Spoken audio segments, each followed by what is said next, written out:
A week after being sworn in for another 6 years as president of Russia, Vladimir Putin is in China. Arriving in Beijing on Thursday, Putin and his Chinese counterpart are expected to strengthen their strategic partnership as the West becomes increasingly concerned about threats such as cooperation poses to security in Europe. Eun-jin reports. Russian President Vladimir Putin arrived in Beijing early on Thursday morning to start his two-day state visit to China. This marks Putin's first foreign trip after being sworn in for a fifth presidential term last week.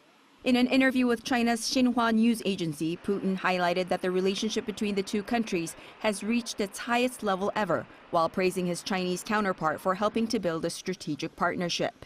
During the visit, the two heads of states are expected to reaffirm their commitment to their no-limits partnership declared in February of 2022, just days before the outbreak of the war in Ukraine, which has now become the deadliest land war in Europe since World War II.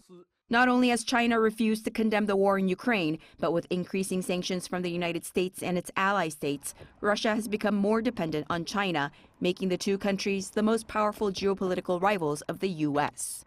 Western states believe that while China may not be directly selling arms to Russia, it is exporting key technology and components that significantly bolster defense capabilities for the war to continue, which U.S. Secretary of State Antony Blinken said was helping fuel the threat to European security. Putin's state visit to Beijing follows a visit by Blinken last month when he warned China's top diplomat Wang Yi against deepening military support for Russia, and also follows a trip by Xi to Europe last week, where he met with the French president and the EU Commission chief and was pressed to use his influence on Russia to end the war in Ukraine. Eun-jin, Arirang News.